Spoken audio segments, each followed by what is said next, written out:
Andris, it's great to have you back here. We just finished the general rehearsal. Who did put this program together? Was it your ideas? It's probably like 2 years ago. How does this happen?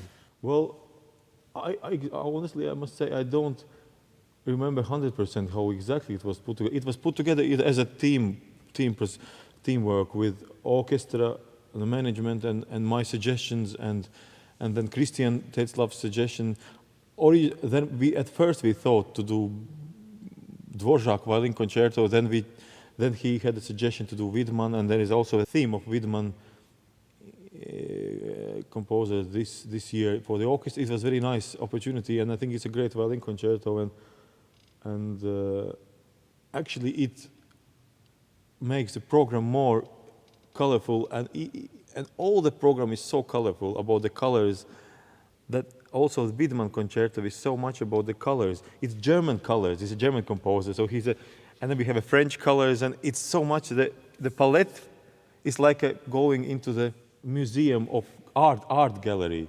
You have the Dutch school, you have the Italian school, and here in this concert we have the palette of German, also British, at the beginning of Britain, and then the French. It's so colorful. Actually, you have to decide about the program in 2 years. You don't even know if you're going to like the music in 2 years. Yeah. It's tricky. Yes, but in this sense, of course, it was very easy because it never comes a time when you don't like that music. I think you can always develop with that music. Sometimes one is more close to you than the other, but in this case, I know that I'm going to like Debussy or Ravel all the time, and of course, we didn't know about Widman violin concerto at that time, but I'm very happy that we played this concerto, and it's probably one of these concertos after Alban Berg which will stay in the repertoire of violin for a future, not decades, but the centuries. I think this is really a very exciting, special piece. This piece is one of the few concerti which I have had written for me, which I continuously play. I think I should be by now at the 25th performance of the piece. And for me, it has become core repertoire. Und im Violinkonzert ist es ein riesiger Satz, knapp eine halbe Stunde, ohne eine Unterbrechung. Und der Solist, Christian Tetzlaff wird das spielen, für den es auch geschrieben ist, wird das tatsächlich ohne Unterbrechung spielen. Er spielt aber nicht, was man denken könnte, virtuos rauf und runter, sondern er singt und singt und singt und singt, weil für mich ist das die Geige. I'm in this piece the narrator, the protagonist, the main person, and I sing continuously. Aber dieses Violinkonzert, da wollte ich die Geige nicht zum Singen bringen. Sie singt ja sowieso schon, aber das Singen nicht verhindern. It is one long, slow movement, only interrupted by a fermata in the very middle. Und dann gibt es einen Moment, eine Generalpause, wo nichts passiert. Da habe ich geschrieben starr und stumm, da passiert gar nichts. Und selbst dort habe ich ihm geschrieben starr. Das heißt, auch dort darf er eigentlich nicht entspannen. It is physically extreme because I do not rest at all and I have to sing with all my emotional power from the very beginning to the end. Das Violinkonzert, das ist eigentlich, die lieben sich. Es gibt Konflikte, aber sie sind eigentlich, der eine sagt etwas, der andere. Es sind alle Stimmen liebevoll umschlungen und die Geige ist die Konstante, die immer spielt. So I'm going to play a few bits of the piece to show what the challenges in the material is I have to deal with. I will just play the very beginning, which is marked Schönheitstrunken, so Schönheitstrunken, drunk of beauty and exuberant.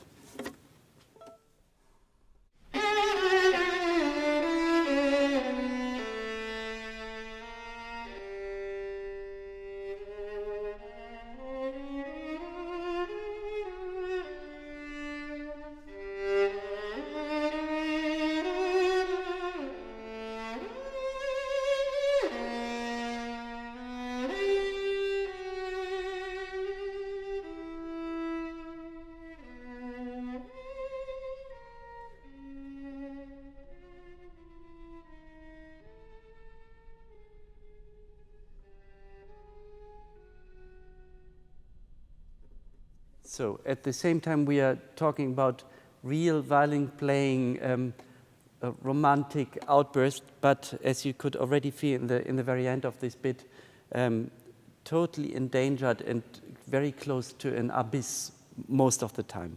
But that is also what makes this piece so unique for me. It is of great beauty in the singing, but also of a great longing and desperation. It's one long emotional outburst. So unlike any other piece I have been playing so far. Andris, how did you grow up? Were you like a normal kid otherwise? Did you play normally with other kids, or did you just conduct from 5? I think I was a normal child. I wanted to play football. I didn't like to play piano. I was forced to play piano when I was small. I wanted to conduct because first opera I saw when I was 5 years old, it was Tannhäuser Wagner, so I was obsessed with Wagner's music from the age of 5, and Germanic music, Bruckner, Wagner, Brahms, and But you did other things also, like of course, football. Yeah, but I was playing football. I liked football. I wanted to become a football player, honestly. I like to be a goalkeeper. In one sense, almost being a conductor is in some sense as a goalkeeper. I somehow think, because you can conduct from the goal. And then you yell them, yeah. So you need to have a good reaction of what happens.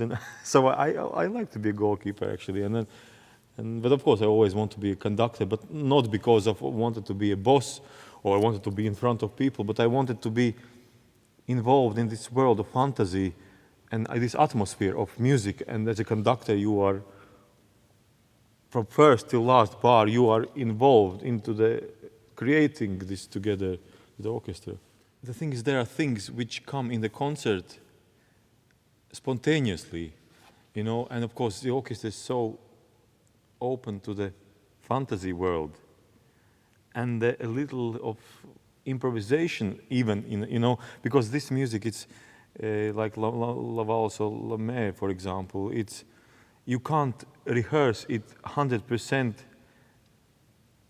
technically vertical. It is so much horizontal, and it is so French, and so it's like a vision of the sea. One day is calm, a little more waves, one day is less waves, and it's the same, I think, playing this piece. In the concert will come in that moment something which is only for this evening special, and then these are the things you can't almost rehearse. But I'm very happy that we did rehearse what we did, and I'm really excited. Because practicing as a conductor is a tricky thing, because if you practice with the trumpet, you can do whatever you want, but practicing with orchestras, there's always a time limit, you don't know what happens, then the rehearsal is over, and you have to be ready by that time. Is it easier to rehearse on your own orchestra, or if you are a guest? For example, with me in Birmingham, and of course I have a little more time if I'm rehearsing with them than the guest conductors come. I think it's normal. Always the chief conductors have a little more time, and then of course it's your responsibility to build the general qualities of let's say of sound or of music making together with your orchestra. So you build the teamwork together. But from the other hand, it is the same when you are a guest conductor. You can't say that you're a guest conductor that you don't rehearse or just. It is the same. It is also about the trust to orchestra. You develop the atmosphere, open atmosphere in the rehearsals, that you are trusting each other in the concert. You can push the limits in the rehearsal in certain ways, that the orchestra trusts the conductor and conductor trusts the orchestra in the concert. And then the concert can be, the spontaneous explosion. But if you don't trust, if you don't get the trust during the rehearsals, then it's dangerous, because, orchestra doesn't trust exactly the conductor. They just go with themselves, and then the conductor is not trusting orchestra and tries to be too controlled. It's also not good. But so it is the same, I think, in a guest orchestra as with your own orchestra, from that sense. It is the same people and the same music making. The only thing, of course, it's a little more time if you are a music director with your own orchestra, probably because of certain more responsibilities, maybe. I have the same feeling when I guest conduct as I conduct my own orchestra in Birmingham. You know, I don't feel I have too little time. It's always different and depends on the person who is rehearsing and who is conducting. And some people like to have a lot of rehearsal. Some people don't like to rehearse too much, and of course it's nice to rehearse, but it's also not good to over-rehearse, because, you know, if we, let's say, talk about, you know, this level of you know, Berlin Philharmonic, people really, they know what they're playing. You know, of course, sometimes there's a new piece, and people never played, but basically it is so much to do with the trusting each other. I think this is a very important moment psychologically for a conductor, because as you're told, you can't practice with your instrument. You are conducting and you are, you know, you are, of course, on one hand you are practicing with the people, but it's psychologically very difficult. You know, you can't practice for yourself. You know, you can't practice, oh, I didn't know how to conduct this, I try one more time for myself. You can't do that one. You know, so that's so if you do this, then it takes a little bit more time than what you thought, and everything it's a little bit different. And each orchestra is different, and when the sound comes and how they react to the gesture, and I think this is for conductors to find the ways to connect to the orchestra. It's not to change each orchestra to do my way, but it is to find it's like yin and yang. Orchestra is one plus and minus, and the conductor and orchestra should, if it's plus and minus, it clicks together, and you need to find these ways how to click. Yeah. You shouldn't push if the orchestra is plus and the conductor is plus, and you try to, and it doesn't work. You should find the minus if it goes together. You know, with the orchestra, you need to find the ways. Pushing each I think so. I always think it's a mystic feeling anyway to be a conductor. Okay, one thing that interests me. Do you have any memory of the Baltic chain? Yes. Yeah? Yes, absolutely, yes. Did you participate? Well, I didn't participate in that sense, but I still, myself, but my relatives and were participating, and of course, this is a very big, important memory.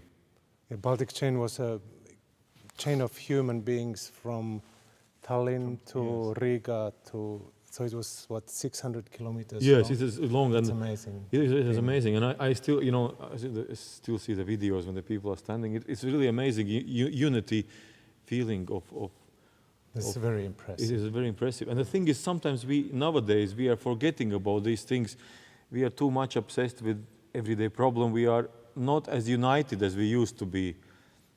It's a human general, I think, problem that we very quickly get used to good things, to the comfort, and then we forget how it was then, when it was disaster, socially disaster, very difficult life. But it was so united in spirit that we've lost that in some sense. And I think we have to remind ourselves that was such a united feeling of spirit of those times. Even as a kid, I remember that it was a special time. But I still believe that Baltic and I think also Scandinavia and Baltic, there is a special theme. Yeah, there's a kind of a loyalty feeling. Yeah, and a loyalty feeling, yeah, and support. And even in the orchestra, you see, in the orchestra, you see, oh, there's somebody from Baltic, somebody from Scandinavia. You feel, oh yes, I know this. Yeah, it feels you can be normal with these people. Yeah, it somehow feels familiar. Yeah. Okay, let's have fun tonight. Let's have fun. Yes, absolutely.